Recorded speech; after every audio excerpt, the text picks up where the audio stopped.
falyakhruj min tahtis samai falyatlub rabban siwaya. Kata Allah, siapa orang yang tidak mau bersyukur terhadap nikmat yang aku berikan kepadanya dan tidak mau sabar terhadap ujian yang aku berikan kepadanya, falyakhruj min tahtis samai, persilahkan saja keluar dari kolong langitku, waliyatlub rabban siwaya, tolong cari Tuhan lain selain daripada aku. Murka Allah, diusir, cuman gak kedengeran aja. Siapa yang tidak mau syukur terhadap nikmatku, siapa yang tidak mau sabar terhadap ujian yang aku berikan kepadanya, persilahkan keluar dari kolong langitku ini, cari Tuhan lain selain aku. Langit Tuhan yang punya, Tuhan kita lawan, diusir dari kolong langit, mau pindah ke kolong mana?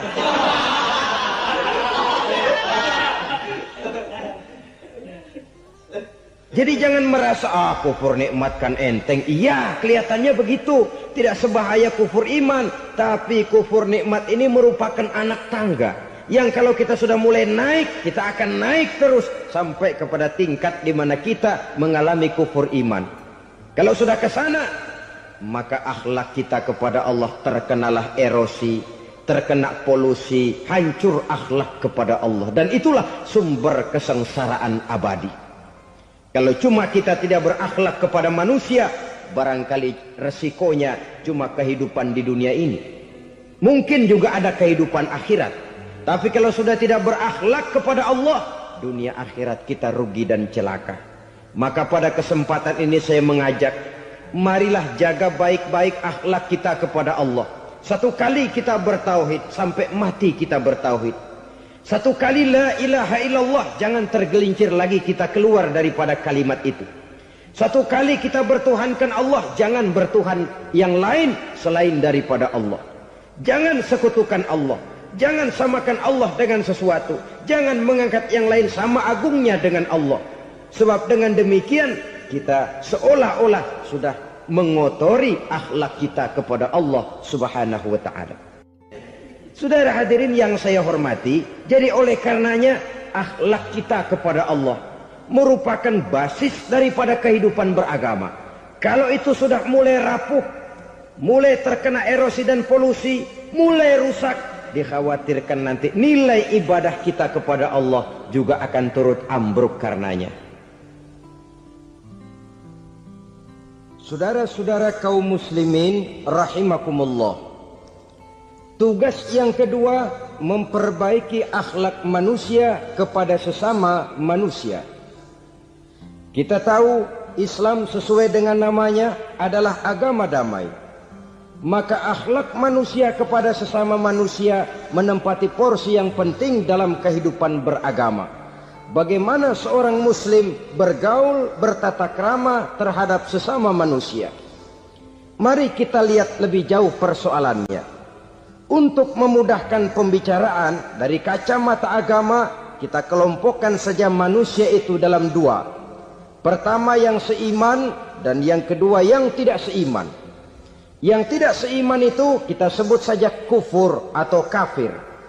Nah, kepada yang kafir pun kita diajarkan untuk berakhlak, apalagi kepada yang memang nyata-nyata seiman, sekeyakinan, seakidah.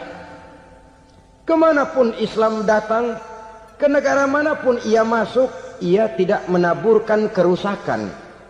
Jadi tidak benar kalau orang pernah itu menggambarkan, saking sentimennya seorang orientalis pernah menggambarkan Nabi Muhammad di tangan kirinya Quran, di tangan kanannya pedang. Menggambarkan seolah-olah Islam dikembangkan dengan kekerasan. Sebenarnya tidak sama sekali. Kalaupun dalam sejarah perkembangan Islam pernah terjadi perang, maka perang dalam Islam sesungguhnya, apabila kita amati sejarahnya, bukan untuk memaksakan agama. Karena memang agama tidak bisa dipaksakan. Tetapi justru untuk mempertahankan agama dari segala macam hambatan, rintangan, hinaan, dan fitnahan. Tapi kemanapun yang jelas Islam masuk, dia tidak pernah membuat kekacauan, kerusuhan, ataupun penghancuran. Candi Prambanan bahkan dipugar, Gereja-gereja tidak ada yang dihancurkan oleh umat Islam. Kenapa? Islam agama damai. Soal agama, soal lakum dinukum waliyadin. La ikraha fid din, qad tabayyana ar-rusdu minal ghayy. Tidak ada paksaan dalam beragama, sebab nyata yang benar dengan yang tidak benar. Belum pernah ada orang kafir masuk ke perkampungan orang Islam lalu dikejar-kejar, diteriakin kafir, kafir, sunatin.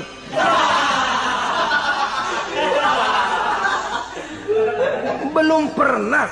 Kenapa? Islam menghormati orang lain agama. Nah, yang kafir ini macam-macam, saudara. Ada kafir harbi. Nah, ini kafir kerok. Ini kafir yang nyata-nyata memproklamirkan permusuhan kepada umat Islam. Nyata-nyata mengganggu ketenangan umat Islam. Kafir yang seperti ini yang boleh diperangi. Misalnya kita mau sembahyang Jumat dijagain, nggak boleh sembahyang Jumat, getok palanya. Kafir harbi artinya tantangan perang datang dari mereka, bukan kita yang mulai, mereka yang buka front. Prinsipnya umat Islam tidak boleh mencari-cari musuh, tapi pun tidak boleh lari kalau ketemu musuh. Musuh jangan dicari, ketemu jangan lari. Karena itu kesan seolah-olah umat Islam ini teroris, umat Islam ini destroyer, umat Islam ini sering menimbulkan keonaran, kerusakan. Sungguh satu fitnahan yang sangat keji. Umat Islam adalah umat yang cinta damai.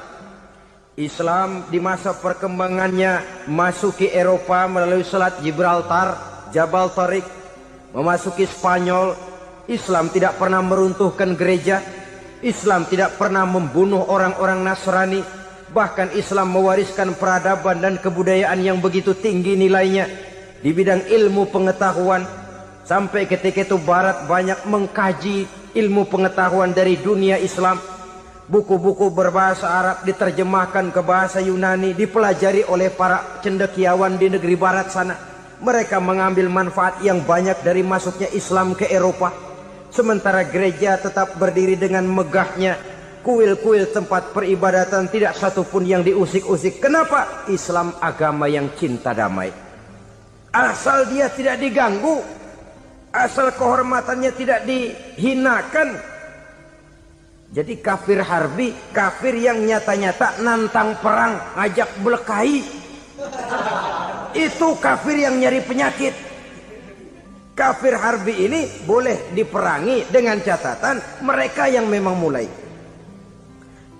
Yang kedua kafir zimmi. Kafir zimmi, kafir yang hidup di tengah mayoritas muslim, tapi mereka mau hidup dengan aman, damai, tenang. Mereka wajib dilindungi. Bahkan Nabi pernah memberikan satu jaminan, man aza zimmiyan faqad azani. Siapa yang mengganggu orang kafir zimmi sama saja dengan mengganggu saya. Kehormatannya dijaga, harta bendanya dilindungi, anak istrinya pun dilindungi. Dan ini jadi kenyataan. Saudara bisa lihat di negara-negara yang mayoritas penduduknya beragama Islam, orang-orang kafir di luar Islam hidup dengan tenang, aman, damai. Di Saudi Arabia, di luar tanah haram, di luar Mekah dan Madinah, banyak orang-orang kafir mencari nafkah. Mereka tenang, aman, dilindungi undang-undang. Begitu di Mesir, begitu di negara Indonesia yang berdasarkan Pancasila ini. Kehidupan beragama menimbulkan gairah, rukun, tenang, aman, damai, sepanjang tidak saling ganggu, tidak saling usik, menghargai orang yang sudah beragama, tidak menjadikan penganut suatu agama sebagai sasaran dari dakwah agama lainnya. Saudara-saudara kaum muslimin rahimakumullah. Jadi memang oleh Al-Quran kita dianjurkan asyidda 'alal kuffar ruhama bainahum. Tegas kepada orang kafir, kasih sayang kepada sesama muslim. Tapi tegas bukanlah berarti marah-marahan, bukan berarti musuh-musuhan, bukan ngajaki perang. Tegas dalam arti punya garis tentang kehidupan beragama, lakum dinukum waliyadin. Soal kehidupan sosial, mari kerjasama. Bangun jalan, ayo rame-rame. Siskamling, mari bebarengan. bikin puskesmas, mari sama-sama. Tapi kalau sudah soal agama, itu tidak perlu ada toleransi agama. Yang perlu toleransi antar umat beragama. Kalau umatnya mau kerjasama silakan, tapi tidak menyangkut soal ibadah. Jangan kerjasama di bidang ibadah. Itu kerjasama yang salah pasang, saudara-saudara. Sehingga dengan demikian toleransi adalah menyangkut kehidupan antar umat beragama. Sedangkan agama sendiri punya coupling yang nyata. Sehingga dengan demikian tegas kepada orang kafir dalam arti kita punya satu kepribadian. Tidak ngambang. Enggak, lalu kalau ditanya orang, sebenarnya agama lu apa sih? Ah, gua mah gimana musimnya aja. Agama pakai musim kayak rambutan. Akhirnya ya begitu, musim-musiman. Ke masjid kelihatan, ke gereja hayo, ke candi nongol, ke apa? Bingung malaikat bagaimana nyatetnya nih bocah ini. Di mana aja ada. Kita punya satu kepribadian. Saya muslim dan garis saya ini, lakum dinukum waliyadin. Bagi Tuhan persilakan agama Tuhan, bagi kami agama kami. Kami hormati Tuhan, Tuhan hormat kepada kami. Tapi soal agama, couplingnya jelas. Kerjasama, mari urusan muamalah, bidang sosial. Yuk kita siskamling sama-sama dengan orang lain agama. Mari jaga kerukunan, kesatuan, persatuan, kekompakan. Perbaiki jalan yang rusak, mari sama-sama. Mendandani jembatan yang runtuh, mari sama-sama. Tapi sembahyang, couplingnya lain-lain. Sebab Nabi juga dulu pernah ditawarkan begitu loh sama kafir jahiliyah dulu, Quraisy itu. Sudah Muhammad, sekarang begini saja, kita join aja daripada marah-marahan. Hari ini saya oke menyembah Tuhanmu Allah. Besok gantian kamu menyembah Tuhan kita Latta, Uzza, Manat dan Hubal. Turun, qul ya ayyuhal kafirun la a'budu ma ta'budun. Soal ibadah couplingnya jelas, tidak boleh dicampur adukkan. Sebab kalau tidak, kita akan mulai kehilangan identitas diri.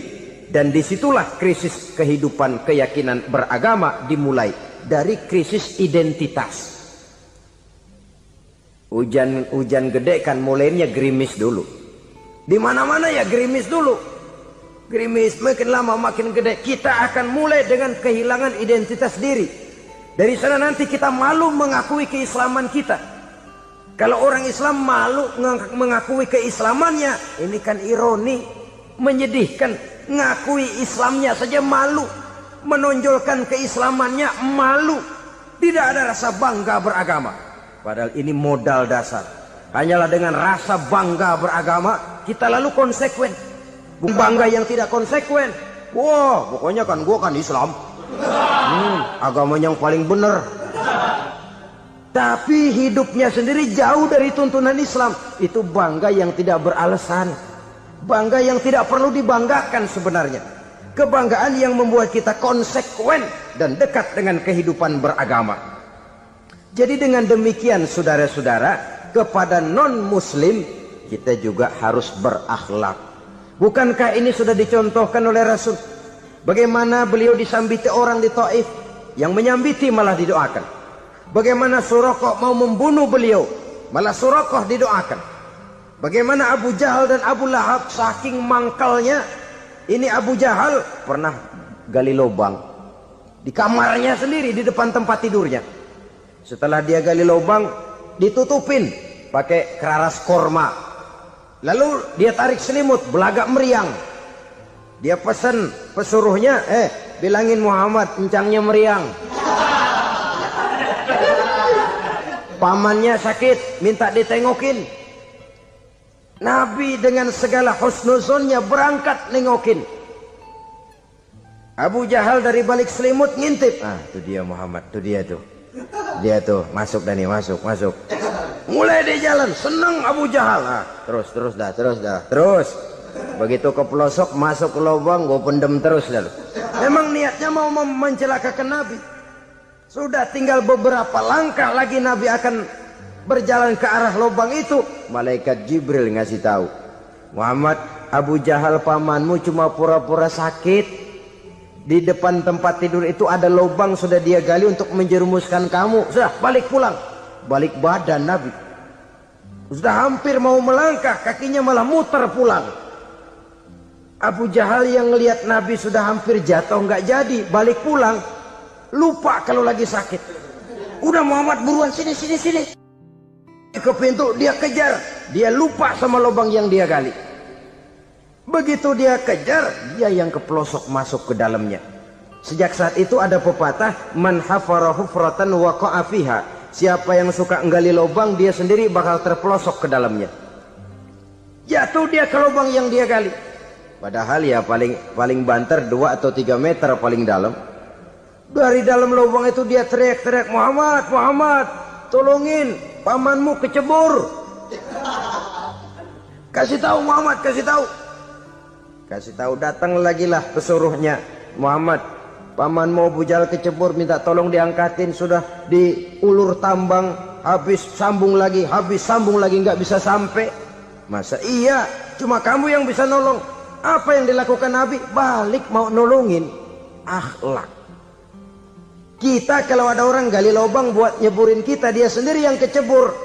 Gorok gua kagak lemin loh. Mati sekalian dah. Nabi mah enggak, balik nolongin tuh Abu Jahal. Kenapa paman kecebur? Iya Muhammad, tolong, tambang udah diulur-ulur, sambung-sambung nggak sampai. Aduh kasihan paman, nih pegang tangan saya. Nabi cuma ulurin tangan, nyampe dipegang oleh Abu Jahal. Diangkat ke atas. Nyampe atas, apa kata Abu Jahal? Tambang bergulung-gulung nggak nyampe, kamu cuma pakai tangan doang kok bisa Muhammad, hebat banget sihirmu. Mukjizat dia bilang sihir, udah ditolongin nyelak lagi, kan yang enak kita injak palanya. Orang dulu bilang wah katanya nolongin anjing kejepit. Udah selesai ditolongin malah yang nolong digigit. Saudara hadirin yang saya hormati, kepada orang-orang kafir kita harus berakhlak, menghormati mereka, tidak memaksakan satu keyakinan dalam batas-batas yang ditolerir oleh agama, yaitu pada masalah-masalah sosial dan muamalah. Itu kepada non-muslim, apalagi kepada sesama muslim. Baik akhlak kepada orang tua, akhlak kepada guru, akhlak kepada jiran atau tetangga, itu semua termasuk dalam akhlak kepada sesama manusia. Akhlak kita kepada orang tua, kadang-kadang kita orang timur ini ketularan orang barat. Engkongnya dianggap CS. Salaman main kedet aja, halo kong. Engkongnya bahalo dibengong. Saudara-saudara kaum muslimin rahimakumullah, akhlak yang tua kepada yang muda, akhlak yang muda kepada yang tua, kepada jiran dan tetangga, kepada sanak famili dan handai tolan, pendeknya kepada sesama muslim. Tetangga ada haknya, ada hak tetangga yang kalau kita berakhlak itu harus dipenuhi. Contoh kecil, kalau saya beli radio, itu saya dong boleh berpikir, ini radio saya beli pakai uang saya setel di rumah saya, sekeras-kerasnya ada apa sama orang lain? Radio gua, yang beli gua pakai duit gua, gue setel di rumah gue, ada urusan apa sama orang lain? Itu kalau menurut saya. Tapi tetangga sebelah saya kan bisa juga ngomong begitu. Mata gue yang ngantuk, gue tidur di rumah gue, kenapa suara radio lu masuk kemari? Ketika itulah lalu kebebasan saya nyetel radio dibatasi oleh kebebasan tetangga saya yang mau tidur. Ini sudah akhlak namanya. Umpamanya lagi ada Nabi ajarkan, iza tobakhta maraqatan fa'akthir ma'aha wa ta'ahad jiranaka. Kalau kamu masak sayur, banyakin kuahnya, bagiin tetangga kamu. Bukan bagiannya itu yang jadi soal, tapi akhlak kepada tetangga.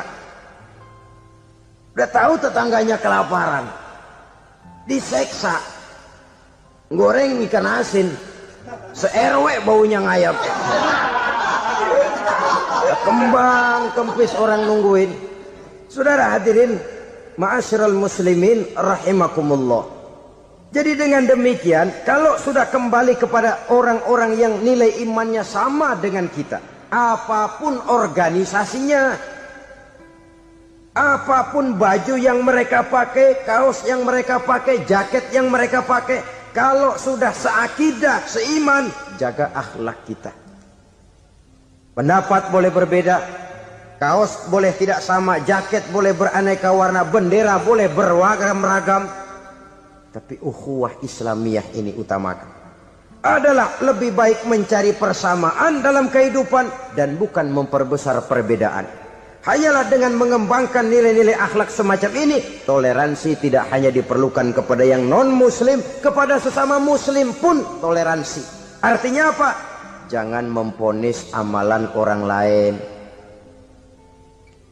Yang usoli, yang tidak usoli, berjalanlah menurut keyakinannya masing-masing. Jangan lalu memponis, itu namanya nggak toleransi. Kamu nggak pakai usoli ya? Enggak. Brengsek. Kamu pakai usoli ya? Iya. Bidah. Lah dua-duanya kagak yang bener. Kalau yang sembahyang kagak bener, bagaimana yang kagak sembahyang? Apa itu yang bener? Toleransi, setuju dengan perbedaan pendapat, jangan memponis amalan orang lain. Karena kita hanya beramal, hak menerima adalah Allah Subhanahu wa ta'ala. Jangan sebentar-bentar mencap, bidah, dolalah, finnar, neraka. Kayaknya neraka kapling orang tuanya kali. Gampang bener masukin orang ke neraka. Kita kadang-kadang bisa toleransi dengan orang luar, tapi kepada sesama muslim toleransi tidak sanggup kita adakan. Mengklaim merasa kita yang benar, orang lain salah semua, itu tidak toleransi namanya. Mentang-mentang jadi ustadz, nih satu-satunya ustadz di sini ya, semuanya mesti ngaji kemari. Kalau nggak ngaji kemari Islamnya kurang tapi benar. Toleransi. Saudara-saudara kaum muslimin rahimakumullah, lapang dada menghargai orang yang berbeda pendapat, apalagi kalau perbedaan pendapat itu menyangkut hal-hal yang tidak prinsipil, menyangkut hal-hal yang sekunder dalam kehidupan beragama, menyangkut masalah-masalah yang dalam bahasa fikih disebut soal-soal furu'iyah. Tidak usah menyebabkan kita bersih tegang. Kepala sama hitam pendapat boleh berbeda dan halal. Bahkan Nabi mengatakan, ikhtilafu ummati rahmatun. Perbedaan pendapat di kalangan umatku bahkan menjadi rahmah. Sepanjang perbedaan pendapat itu diiringi dengan rasa toleransi. Tapi kalau sudah main baku hantam, main klaim, memponis orang lain, akhirnya timbullah keretakan. Jangan heran kadang-kadang satu masjid dua kelir. Ya soal kelir boleh kelar-kelir, boleh kelar-kelir, tapi kalau harus terlalu mencolok menyebabkan timbulnya keretakan, saya kira yang akan turun bukan lagi rahmah tapi bala. Bala akan menimpa kita, jatuh kita menjadi umat yang lemah. Oleh karena di antara kita sendiri, sesama kita tidak pandai bertoleransi, tidak lapang dada. Ada anak muda kelihatannya mau majuan dikit, yang tua curiga. Kalau dia maju pasaran gua bangkrut dong nih. Lalu ditekan tuh anak ditekan melejit. Kadang-kadang yang tua maksudnya baik, mau memelihara, yang muda salah terima. Kan tua kejemur. Dari dulu sampai sekarang gitu-gitu doang. Anak kemajuannya. Padahal yang tua barangkali maksudnya juga baik, mau memelihara. Sebenarnya kalau kita bisa mencoba mencari titik temu dengan alur komunikasi, tidak merasa diri yang paling benar, tapi toleransi, boyak menerima pendapat orang lain, setidaknya mau mendengar omongan orang. Yang susah kalau udah kena penyakit nggak mau ngerti omongan orang, nggak mau nerima pendapat orang. Kodok di kolong tempayan, cukeng kayu asem, asal ijo udah ijo aja ijo dah. nggak ngerti omongan orang. Yang kayak begini yang orang jadi kesandung. Oleh karena itu saudara-saudara, alangkah nikmatnya kehidupan ini apabila kita menyadari kita ini ummatan wahidah, satu umat yang satu, yang diikat dengan akidah. Kalau kepada yang non muslim saja kita diajarkan untuk berakhlak, apatah lagi kepada yang seiman, seakidah, sekeyakinan. Wajarkah perbedaan pendapat yang kecil-kecil lalu menyebabkan kita bertolak belakang, cerai-berai, centang perenang? Bila bertemu di jalan yang satu menyisi ke kiri, yang lain menyingkir ke kanan. Kalaupun juga bercampur di tengah kumpulan orang banyak, persis air dengan minyak. Yang atu melengos, yang atu madep mojok. Orang lain senyum, dia mau pada manyun. Saudara-saudara kaum muslimin rahimakumullah, realita ini walaupun tidak enak, pahit, tapi masih hidup di sebagian masyarakat kita. Ini yang perlu kita atasi. Soal toleransi kepada orang lain, sejarah sudah membuktikan. Mari kita jangan cuma bisa mengajak orang lain, umat lain untuk bertoleransi dengan kita, tapi kepada sesama kita. Toleransi ini perlu kita tegakkan, perlu kita bina. Terutama di dalam kita menuju bentuk ideal daripada konsep ukhuwah Islamiyah ini, yang memang selalu kita akan cari bentuk-bentuk idealnya sejalan dengan perkembangan situasi dan kondisi yang dihadapi oleh umat. Perbedaan organisasi, perbedaan kepentingan organisasi tidak seharusnya menyebabkan kita merasa meremehkan orang lain dan mengangkat diri, mengklaim diri sebagai yang ter. Jadi dengan demikian, apabila yang pertama tadi akhlak kepada Allah dinamakan hablum minallah, maka yang kedua ini merupakan hablum minan nas. Jikalau baik akhlak kita kepada Allah, baik akhlak kita kepada manusia, nikmat rasanya menjalani kehidupan. Kadang-kadang orang akhlaknya kepada manusia baik, tapi kepada Allah tidak baik. Hormat sama yang tua, menyayangi yang muda, sama tetangga rukun, tapi sama Tuhan nggak mau sujud. Ini baik kepada manusia, tapi tidak berakhlak kepada Allah. Atau sebaliknya, sujudnya sama Allah mah tekun, bener, khusyuk, bahasanya juga fasih, luar biasa. Tapi sama manusia sombong, takabur, ujub, merasanya dia doang yang paling benar. Sebab iblis itu ya, itu kadang-kadang datang lewat hati, dan memang selalu markasnya di situ. Kalau dia tidak bisa menggoda kita dengan yang lain, dia tumbuhkan sifat ujub. Dia bisikin, wah memang di kampung ini yang paling banyak ibadahnya ente, yang lain mana, lihat tuh kerocok semua.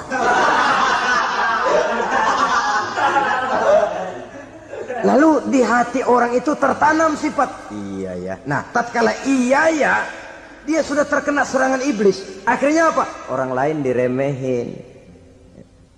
Asalnya kagak mau sembahyang aja diajak salaman udah najis aja dah. Ketemu juga mukanya ditekuk 4. Akhirnya bukan ngajak malah ngenyek, nyina. Lah orang dihina makin jauh, makin tidak tersentuh. Bukan cara itu yang diajarkan oleh Rasul. Bahwa orang tidak mau sholat, tugas kita mengajak. Soal dia tidak sholat, ya itu dosa dia kepada Allah. Saudara-saudara kaum muslimin, ujub disuntikkan oleh iblis ke dalam hati kita. Sujudnya kepada Allah benar, tapi akhlaknya kepada sesama manusia merasa paling benar sendirian, merasa orang lain salah semua. Pokoknya kalau di luar lingkungannya udah kagak bener aja udah bahaya. Saudara-saudara, ini juga penyakit yang disuntikan oleh iblis. Sebab iblis itu tipu dayanya luar biasa, strateginya lihai. Makin tinggi kualitas iman, ya makin berat upaya iblis untuk menjerumuskan kita.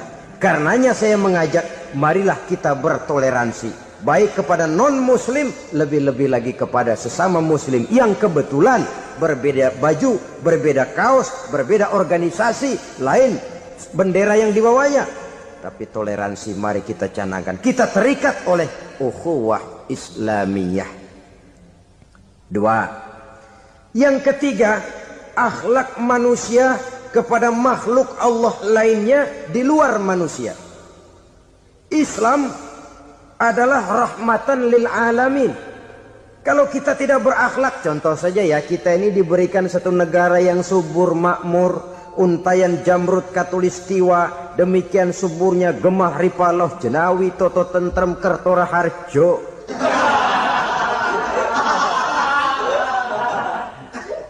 Alam yang begini indah, alam yang begini subur, kalau kita tidak berakhlak kepada alam, kita kuras sumber daya alam, kita tebangi hutan secara liar, kita gunduli bukit, merusak alam, pembalasannya akan kembali kepada kita. The natural of law, kata orang Kulon, sunnatullah, itu nantinya akan membawa malapetaka. Kesuburan yang kita lihat akan bisa berubah menjadi gurun pasir yang kerontang, gersang dan tandus.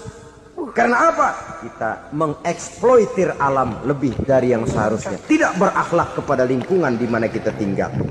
Saudara-saudara, dengan berakhlak kepada Allah, berakhlak kepada sesama manusia, berakhlak kepada makhluk Allah di luar manusia, baik flora maupun fauna, maka mudah-mudahan akan terciptalah satu ekosistem, satu lingkungan hidup yang membuat kita nikmat menjalani kehidupan ini. Inilah saja yang kita bicarakan pada pertemuan kali ini. Marilah kita membina nilai-nilai akhlak walaupun berat tantangannya. Sungguh lebih baik rakyat rendah yang berakhlak tinggi daripada pejabat tinggi yang berakhlak rendah.